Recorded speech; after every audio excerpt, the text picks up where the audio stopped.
However, as soon as you start talking to a colleague who is indoctrinated into cholesterol's bad, saturated fat is bad, it can be a very short conversation.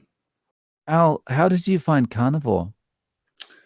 For me, it's been a bit of a convoluted journey, really. I started probably getting interested in nutrition as a undergraduate. I was doing in about 2017-18 university module on diabetes, and I discovered Professor Robert Lustig, who's got a huge amount of respect and following over a wide area. And I think now I have found Carnivore. What interests me is the fact that he's a proponent of eat more fiber and look after the gut biome.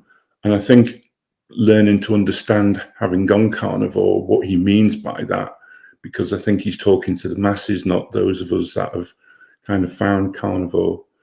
So I started doing this diabetes module, as I say, just before COVID arrived, and was fascinated once I got into Lustig's work about how the mechanisms. He at the time was talking about the hateful and grateful eight, these subcellular sort of processes of metabolism that are causing the problems, and how our diet impacts on our health, and started to follow it from there.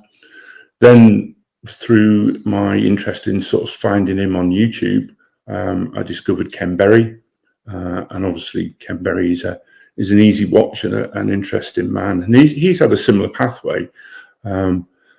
I at one stage was a large 150 kilogram individual. I'd worked about 3 or 4 months on permanent nights in an ambulance job I was doing as a trainer, and me and a very close friend, sadly not with us anymore, we used to go for a McDonald's about 4 o'clock in the morning after we'd finished the intensive training session with the folk we were training, and literally do some crazy 3-course McDonald's meal at 4 o'clock in the morning.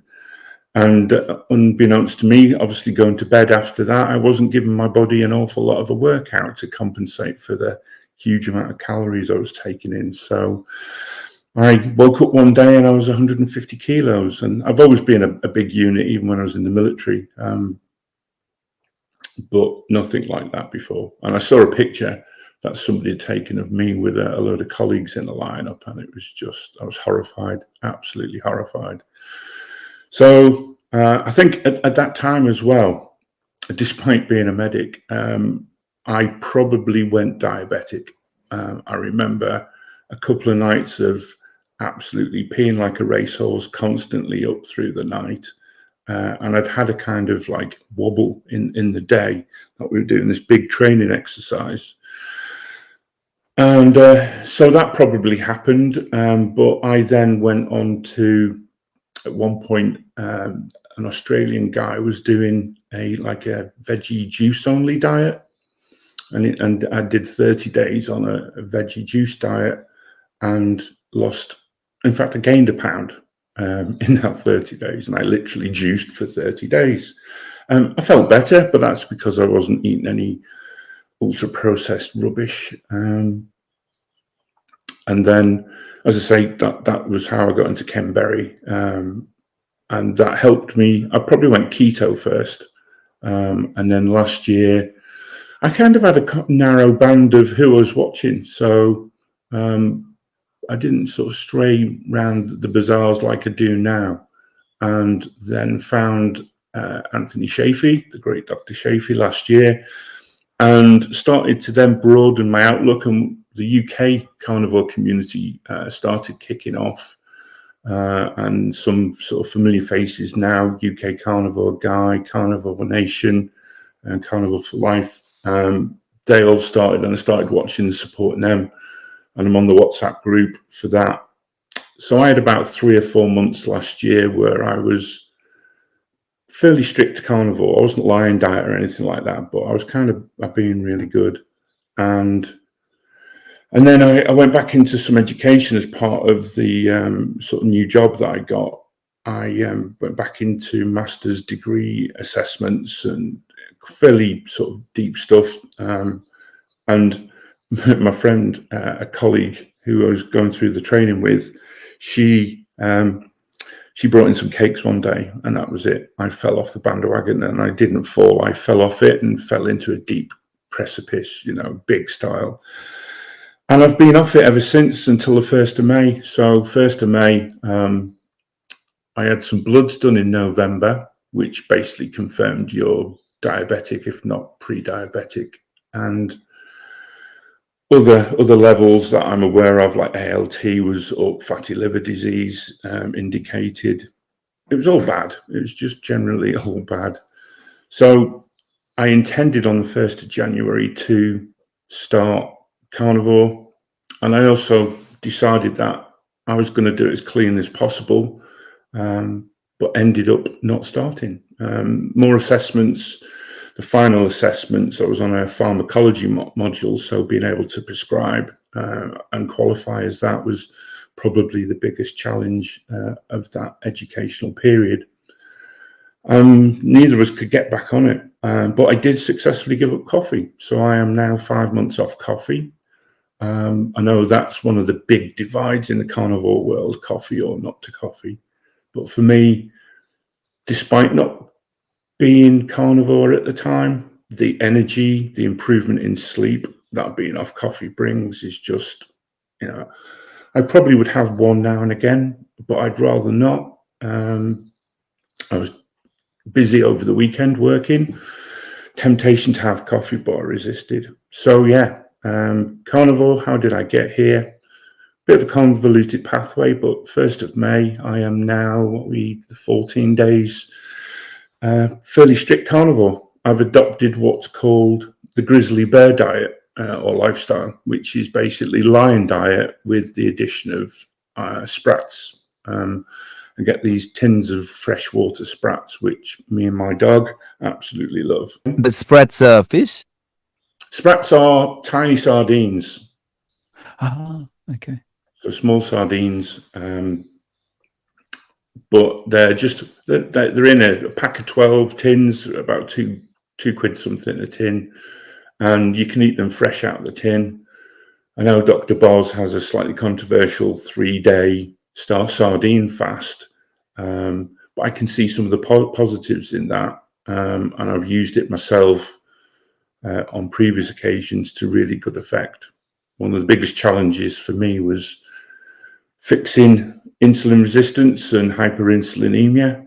Ben Bickman is another hero of mine. He's another one that I found sort of between sort of discovering Robert Lustig and going towards more Anthony Shafee kind of videos and approach. Ben Bickman's Why We Get Sick was just a fabulous book and taught me so much. And being a healthcare professional individual, it kind of makes me realize and see why we're still not getting it right in healthcare. I mean, one of the reasons to come on today was the NHS in Scotland and the rest of UK. The UK carnivores that I kind of socialize with are very frustrated by the doctor not listening and the GP not listening. And there's a variety of reasons for that. So I guess I get frustrated because I want to defend them, but at the same time I don't, because I know this, your cholesterol's high, you need to go on a statin. Nonsense. Let's not do that. And the amount of people that don't seem to be using the triglyceride and HDL calculation to work out whether, you got large buoyant or small dense LDL.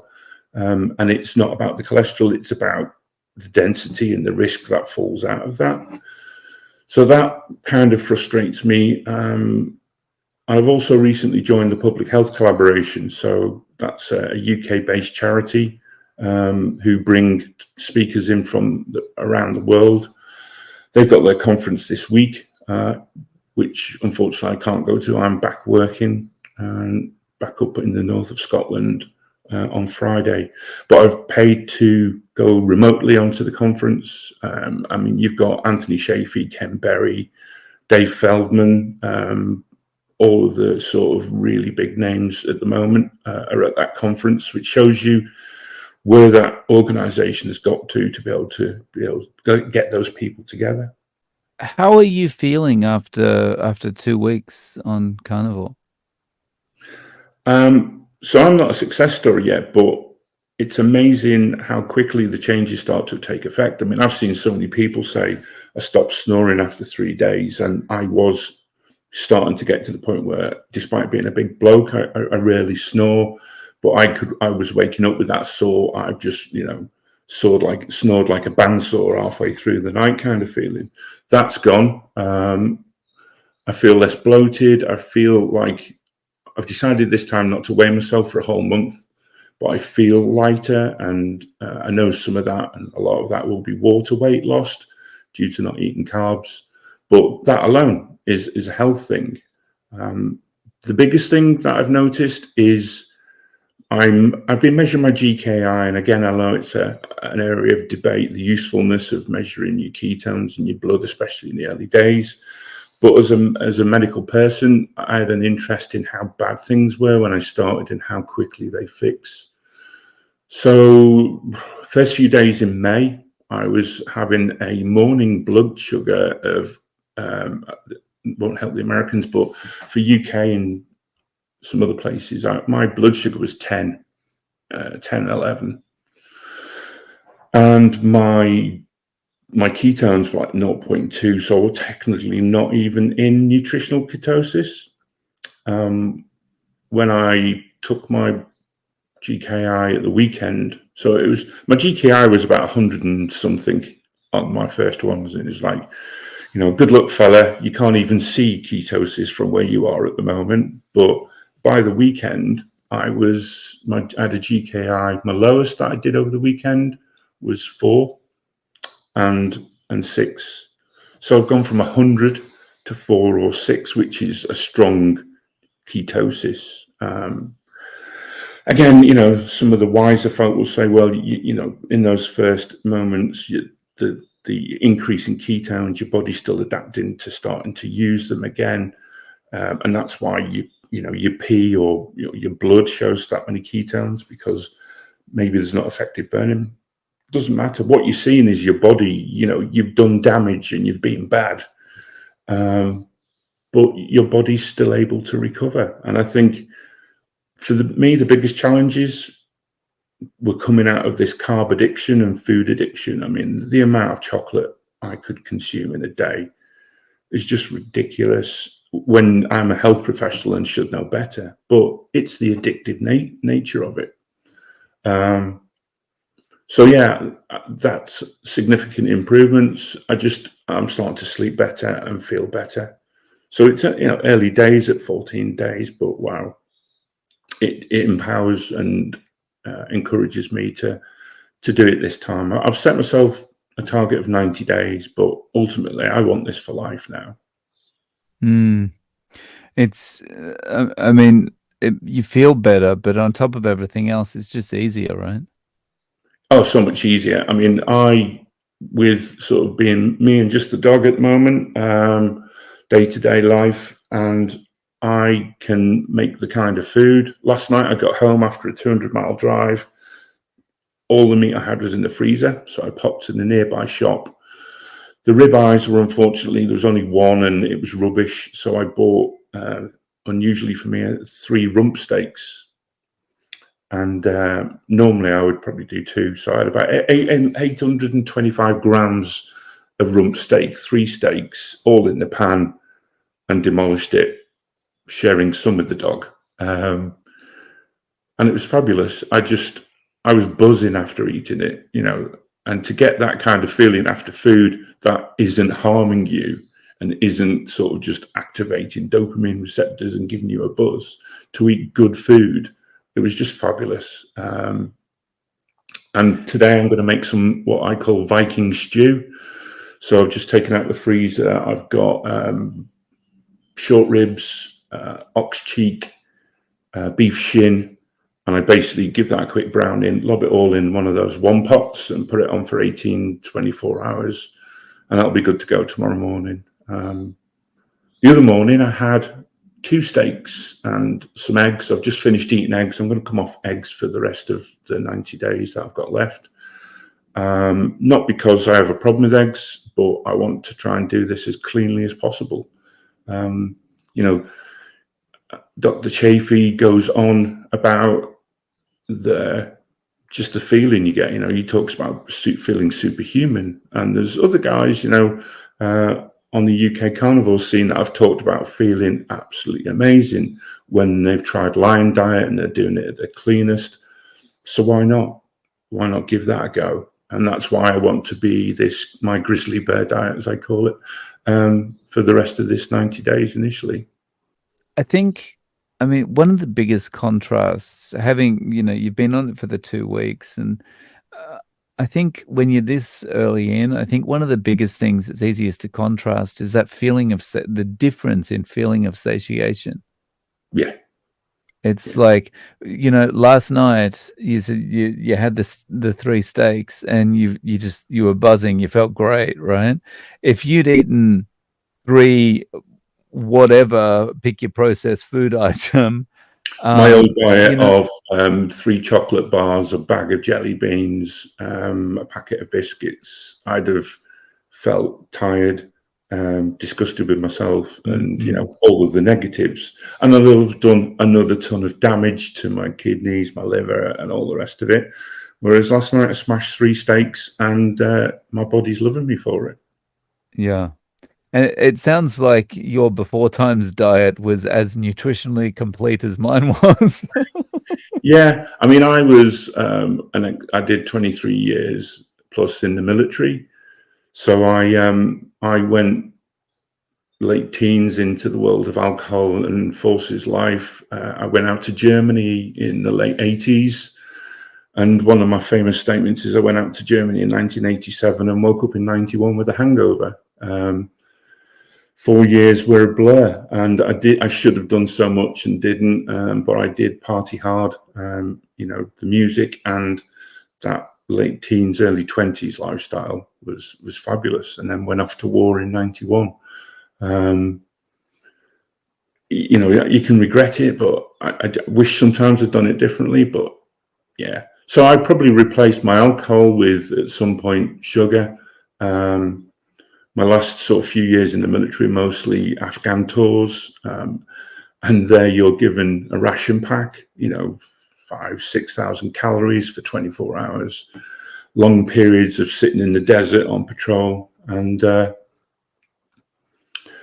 just makes you eat rubbish. I did, on one of my last tours, try and eat as well as possible, but even then I was eating a mixed diet, not a sort of standard American or British diet, but a mixed diet of trying to eat a lot of meat, but I was eating tuna, again, not necessarily the best these days, but still pretty good.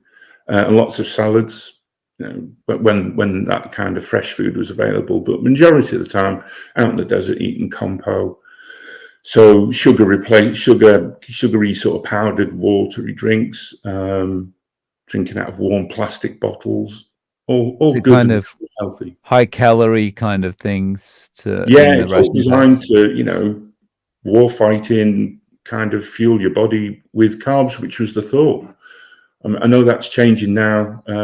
People like Thomas DeLauer and other folk that are consultants for the military are advising this approach to, well, why don't you burn body fat? And if you then haven't got access to food, your body's already adapted to be fat burning. So people will survive better and operate better than trying to lug around 3 million calories for a 10-day patrol. It's a better way of doing things, and a much healthier way of doing things. So, how are you eating 1 meal a day? Did you say? Most of the time, because of trying to function and do on-call medical work, the challenges with that transfer back. I did, as I say, 3 months carnivore last year, so I am aware of the things like the toileting challenges that being new on carnivore brings. So I have to function as well as be clean, and I watched a video by Steak and Butter Gal, and she was sort of talking about the merits of consuming butter. And I know, again, that's another one of those controversial kind of subjects. But she was on about how much more successful toilet control is by, improving your fat consumption through the use of solidified fats like butter, rather than doing the juicy rendered fats, which I absolutely adore. Last year, when I was being on Carnivore, I was getting Aldi 25% mince, 25% fat mince, and that just the mince sits in this beautiful pool of the tastiest fatty juice. But again, early on in Carnivore, that has an impact. So I need that control. So I've taken to eating, and I used to cough and almost find a little tightness in the back of my throat when I started on butter. But now I am getting close to consuming a block of butter a day. So probably close to 2 sticks, as the Americans would say. How much is that in grams that you're consuming in a day? So 250 grams a day from a butter point of view. I'm getting close to I'm on about 3/4 to 4/5 of a block of butter. Wow. I'm finding it quite easy, yeah. And the dog's joined me as well. The dog's, I'm not sure whether that's good for the dog, but on the Carnivore. Wow. Yeah. The dog likes butter. Yeah. Oh, interesting. Absolutely. Yeah. Interesting. Yeah, it's good. And that's helping. One, I maintain toilet control while I'm on call and working. And I'm hoping it'll pay off that when I go back onto the sort of high fat mince and my Viking stew that I'm making later today, that I maintain toilet control, and I can work and eat good Carnivore at the same time. As I say, I've stopped eggs, so I was doing omelettes and fried eggs with steaks up until the weekend, but I'm planning to see what it's like literally just on this grizzly bear, which is lion diet, plus my little sprat fish. I like the name. I like the grizzly bear diet. That sounds well. good. It's interchangeable with grizzly bear and grumpy bear. So on those days when I'm a bit tired and weary, I can call it grumpy bear lifestyle, not grizzly bear. Yeah. Somebody made a comment, does that mean you're going to eat berries as well? And I thought, well, if there was an ancestrally appropriate berry that I could grow, I might, for a little tiny period in the autumn, when it would be kind of, again, historically, ancestrally appropriate, I might try a few berries and see what the reaction is, but I'm not desperate to try it. The carb addiction has almost been like a switch that is 95% off now, or feels like it's off. I still have, every time I go into a shop, I kind of have that voice appears going, you could get something nice now. So I have to go, yes, well, the steaks that I'm buying are nice. Yeah, but you could get, you could get some of your favorite pork scratchings, or you could get some jelly beans. You know how much you like a jelly bean? No, not buying it, not doing it. And remember when I was having trouble getting back on in January, until May actually, I was like, why can't I do it? And I was watching Larry from Carnivore Soldier, and he's a fabulous videos that he puts out, and he's on about, is your why the right why? Is it big enough? Is it, is your why correct, kind of thing? And I sort of self-analyzed, and I went, my why was right, but there's just the external factors, and I've now kind of feel that my biggest thing was carb addiction. And I think we shouldn't underestimate how strong, what's his name? The other big American guy. There's Sean Baker. Sean Baker. He talks about, the food industry are actually got scientists now, food scientists, who make the food more addictive through the chemicals and the mixture of the sugar, etc. So, yeah, I fully acknowledge, and I'm now starting to read. I'm one of Dr. Shafee's patrons, so I pay to access the sort of high level of access with and interaction with Dr. Shafee. And he has a book club on his website, and the book this year, this next sort of period, is Dr. Jen Unwin, who's a psychologist, and her husband, the amazing and very sort of famous David Unwin, who is in a practice in the northwest of England and has basically revolutionized diabetes care by putting people on a low carb diet. Long may that spread. And he's a big participant in the public health collaboration. So his work again is spilling out, and that organization is for medics and non-medics. And the great thing is the WhatsApp Carnivore community that I'm on, there's quite a few people off that community who are actually going to the conference. So I'm determined to get to it next year. Yeah, nice. Last 2 years have been exams and study, so I haven't been able to go. So what would the reaction be if you mentioned, David Unwin's pioneered diabetes control with low carb? What would be the reaction if you talked about that kind of thing within the NHS? I've already sampled that reaction. It's not hugely positive.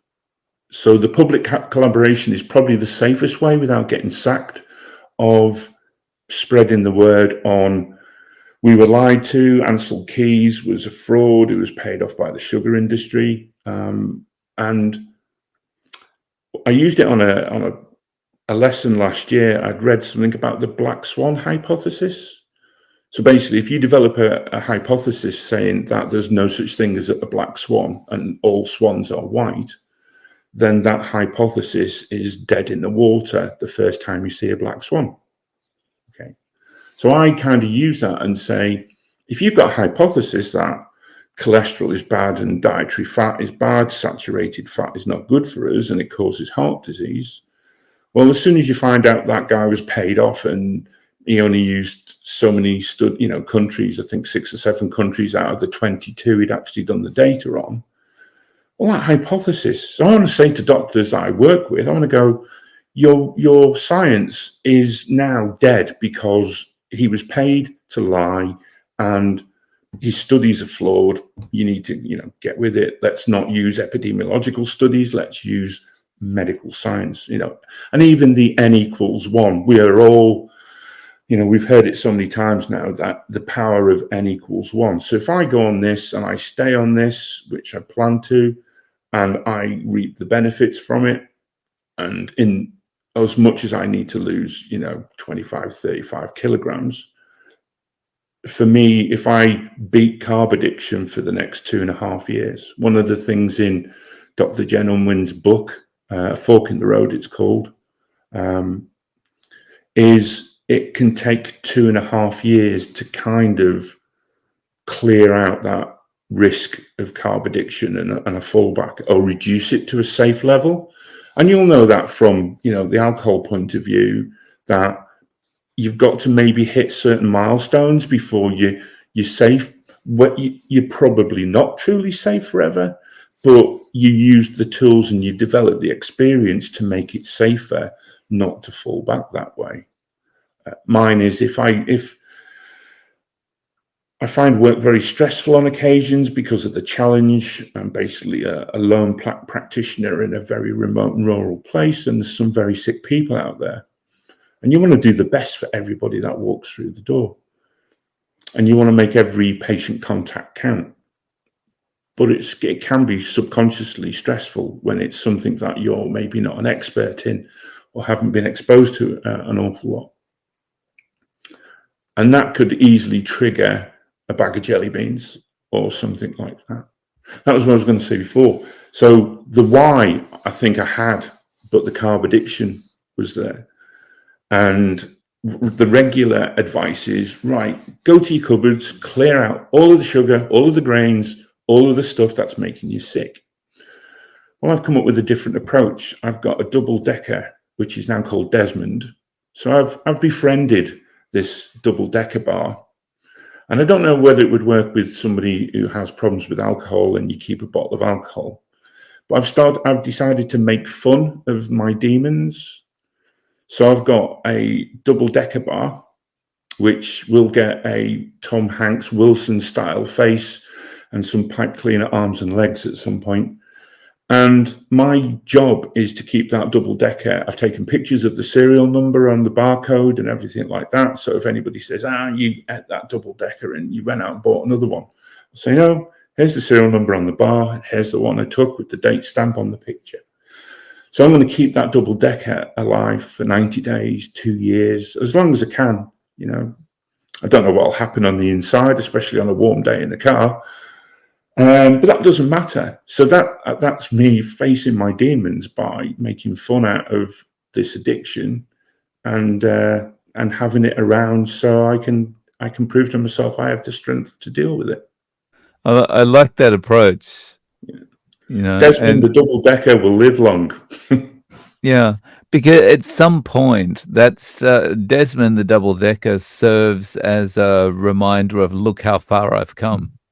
Yeah, especially when it's out of date and growing various bacteria on it. Yeah, especially when you don't have to paint the beard on; it's growing its own beard. Yeah. Not like the 10-year Twinkie or the 20-year Twinkie. Yeah.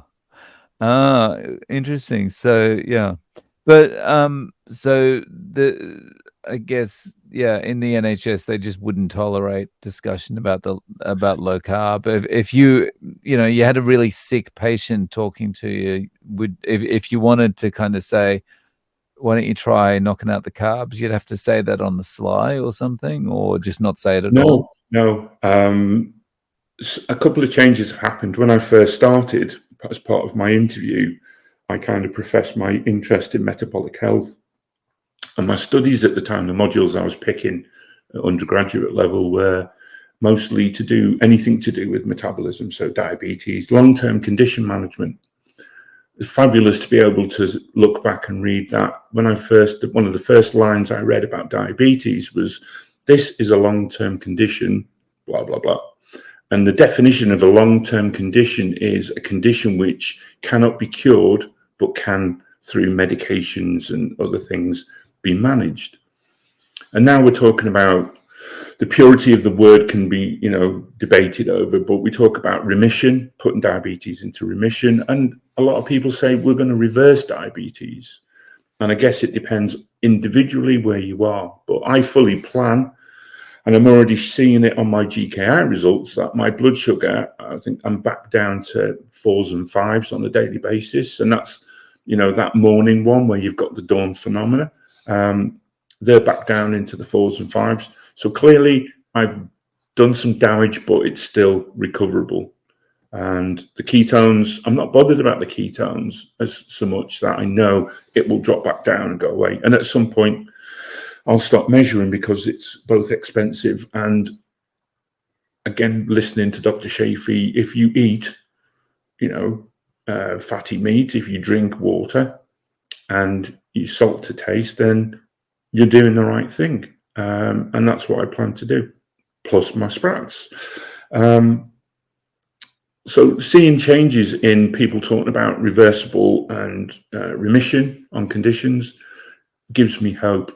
So one of the things that's changed since I was interviewed, and one day a person that had some authority over me said, you need to be careful while you're doing this job. You can't, especially as a trainee, as I was at the time, you can't be using none of that mysterious metabolic stuff that you know about. Okay, yeah. And at the time I was like, you know what? I know there's NHS guidance, and how you interpret guidance and use guidance when you're a individual practitioner is down to you, because at the time then you become answerable. But what's changed is you've got Dr. David Unwin, you've got the amazing Professor Noakes's publication of the ketogenic book, and I've got that, and I'm studying at the moment to be a metabolic health practitioner. So that will give me more credibility, or the ability to kind of put my foot down and say, no, this is the science, and I'm qualified in the science, so this is what I'm saying. All of those little changes make me a little bit more confident. So I've seen 2 patients recently. One was a type 2 diabetic who was elderly in years, whose morning routine was cereal. So, and we all know from this side how maybe that's not the best thing for a type 2 diabetic, to start the day, with an insulin spike and a big, nice, hearty bowl of cereal. So I had a chat with her in a very, I'm not telling you to change, I'm just saying there are better things you could eat. So you're talking to somebody, let's say, in the late 80s, early 90s, whose teenage years and formative years as a young adult were vegetable, basic, out of the garden, subsistence farming through the war, some meat when that was available, and it was just cooked. I'm originally from Liverpool, so a pan of scouse, stovies in Scotland, which is basically, a single pan, throw your meat and your veg in, cook it for a certain amount of time. Good, healthy food. And again, lots of people say there was not that many fat people around in those days, and show the pictures, and that's the difference today with our ultra processed food. So I talk to people and I say, there's better ways, that you could start your day. I says, I'm not telling you how to eat. However, what you don't want to do is get to this ripe old age and start to get to the point where your eyesight's going and you have an increased falls risk, or you end up out losing a leg.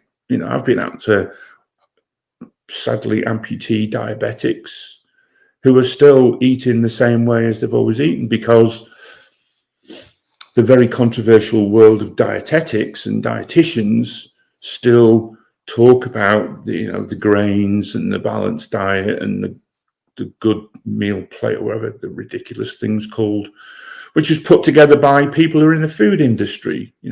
It's nearly as bad as the drug industry when you've got things like the MHRA taking payments for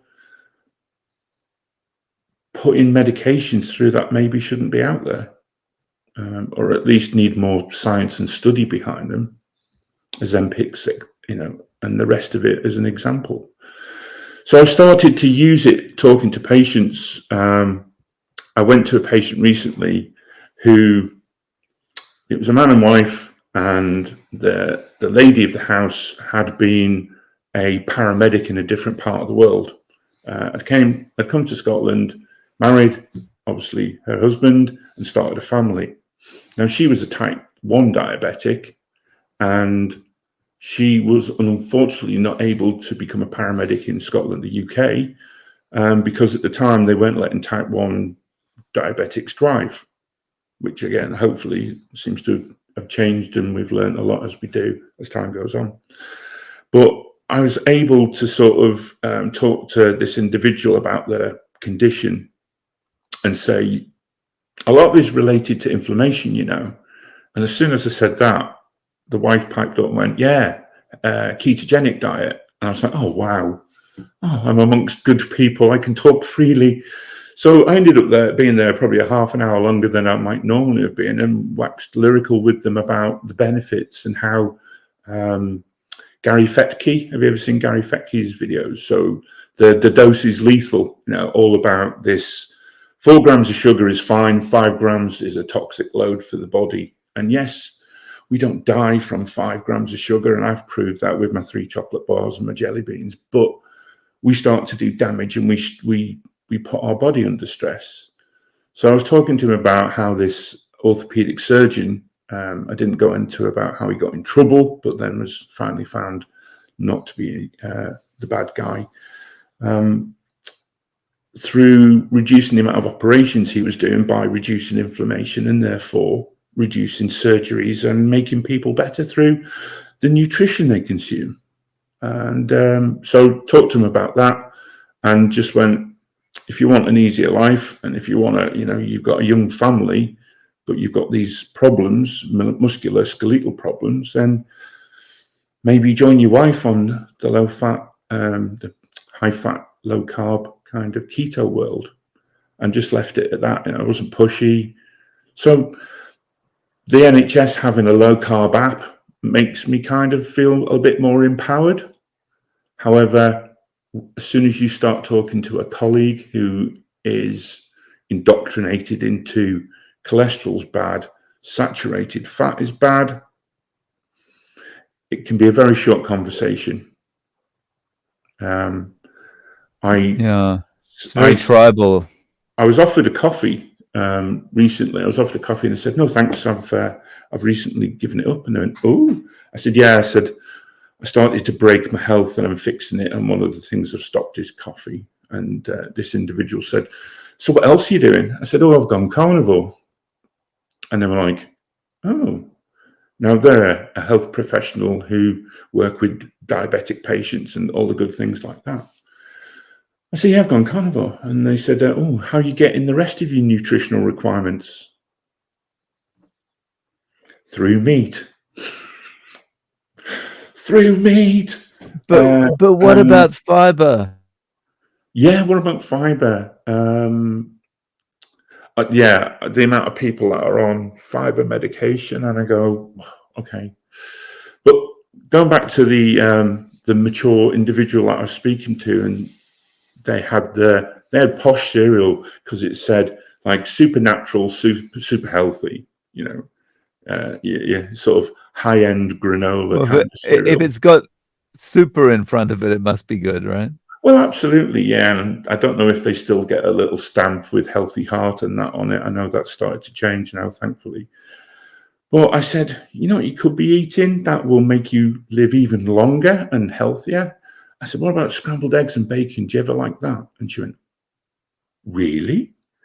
I said, yeah, and cooked in butter. Not, I said, any seed oils, get rid of. So yeah, that I've started to filter in the ability to be able to talk to people about nutrition. And I've also gained confidence after, sort of what Professor Lustig's metabolic book I've had for 4 or 5 years, I think it is now. And although I've had this other primary study to do, that is pretty much almost finished. I'm concentrating and starting to study for this metabolic health qualification. So I'm getting the confidence to say, no, cholesterol, no. Or unless you've done a triglycerides HDL calculation, why are you putting that lady on a statin?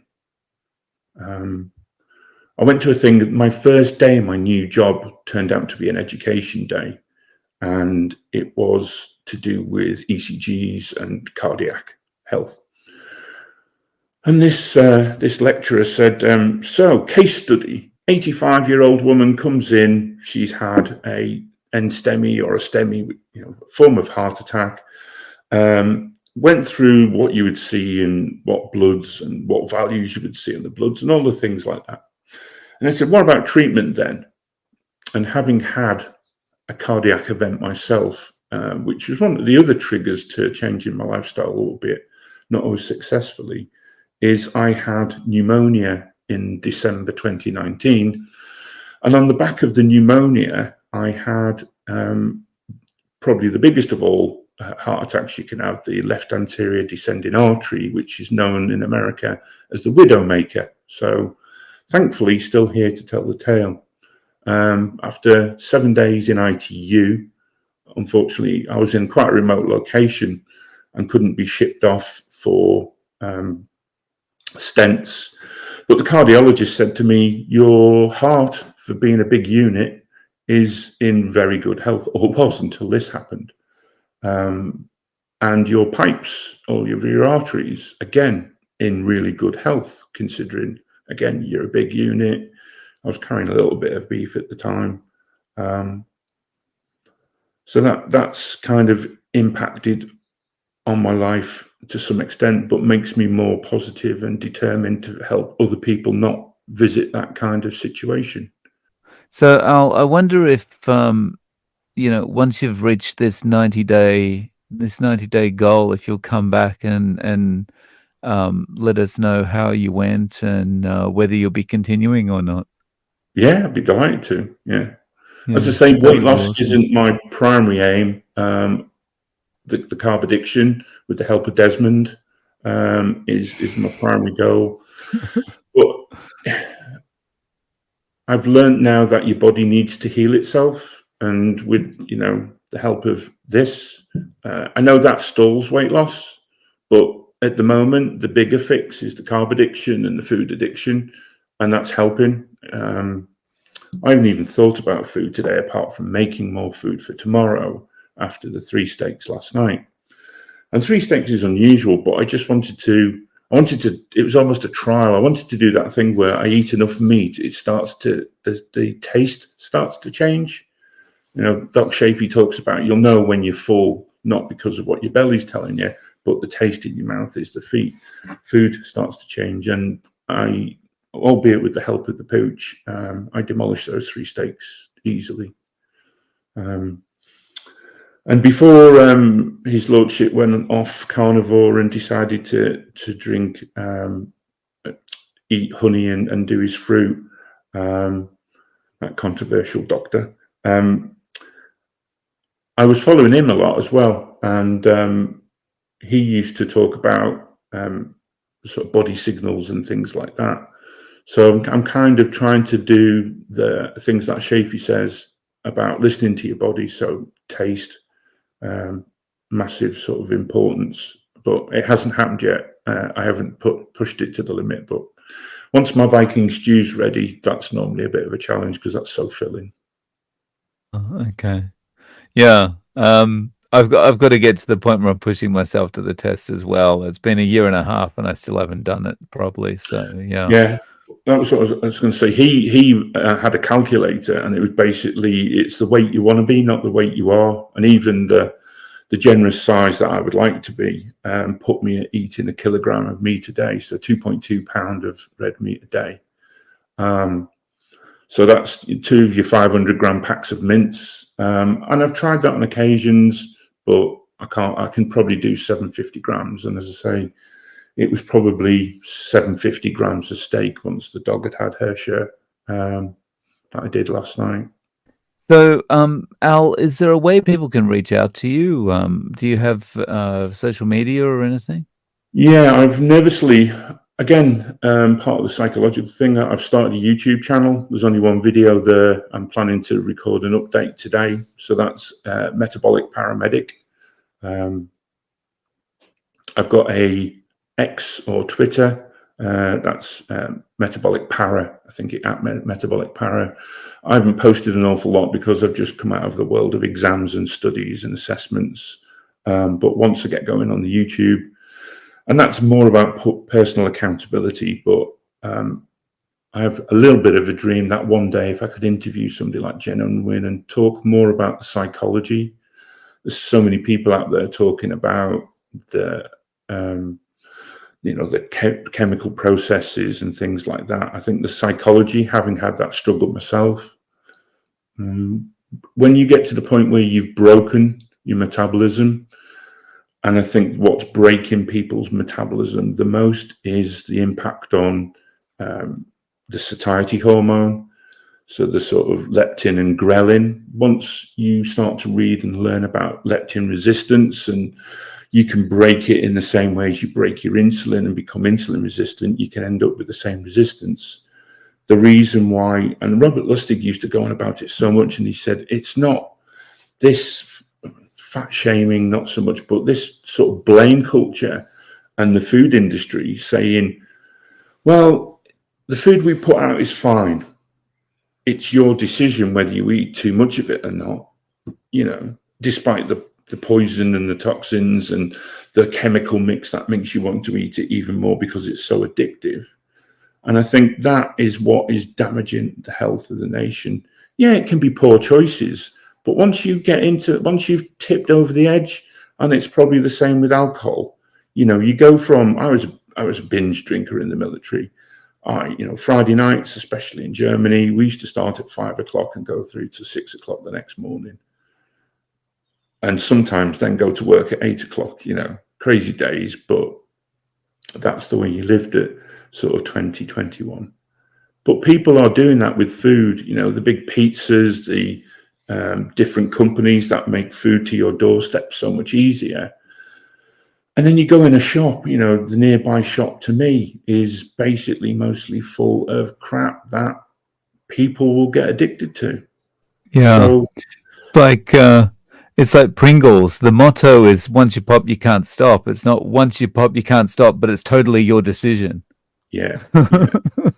I think the other thing from a health point of view and me being able to give advice is, and hopefully something's going to come out of the conference this weekend with the public health collaboration, is Dave Feldman and Nick Norwitz's work on the lean mass hyperresponders. I think if we can get more information from that says, look, LDL is a carriage mechanism for cholesterol, fats, etc. And if it increases, you can fast, you can exercise, and your LDL goes up. But if it goes up, it might be that because it's providing nutrition to the rest of your body in a way that your body's dictated, and it's not a bad thing. So many people sort of talk wisely about LDL gets the blame, but it's actually just like saying, hey, you never go past a road traffic collision and those police are always there. I reckon it's the police. Or you always see an ambulance at an RTC, it's the ambulance's fault. If LDL's turning up to fix something that's going wrong and it's there, why is it getting the blame? Malcolm Kendrick, if anybody's not sort of seen any of Malcolm Kendrick's, he's had a couple out recently. He is just the master of being able to talk about how LDL shouldn't be getting the blame and how other things are probably to blame for cardiac disease and heart disease. Yeah, and the great thing about Malcolm Kendrick as well is he's got an awesome delivery, whether it's in writing or his book is almost like having a chat with him, and his videos and how he's the sort of person I would also love to interview, because I would talk to him maybe differently being a medic. Instead of talking about his work, I would say, well, how did you survive? I don't know how much he still practices, but how do you survive having a controversial or contrary view to the dogma or the guidance that the majority of health is delivering? Maybe it's got to break properly before we fix it, but having worked in the NHS for a while now, it's pretty much at a point where something needs to start to fix it. And hopefully the tipping point will be a growth of the carnivore or keto community. I mean, the carnivore is a subsection, isn't it, of keto, and ultimately it's about nourishing your brain. I've got family who like you, sadly, 2 years younger than me, so sort of 54, has had 3 strokes, and lacuna strokes right in the center of the brain. And one of the things that frustrates me is the sort of the GP and the medical bashing that goes on. And to all intents and purposes, it's rightly so. But if you look at whatever percentage us carnivores are, and then equate that to the medical community, how many medical carnivores there are or people in keto, then whether there's any sort of similarity, I don't know. But trying to persuade somebody in a family that people like yourself who've had a similar occurrence are now fixed through the power of eating properly and eating carnivore. No joy so far, but I'll keep chipping away. Yeah, well, I really appreciate you taking the time to come on, Al, and thank you so much for sharing your story. I'd like to come back 90 days or further on and hopefully have some good news. Okay. So, and now, because I got, okay.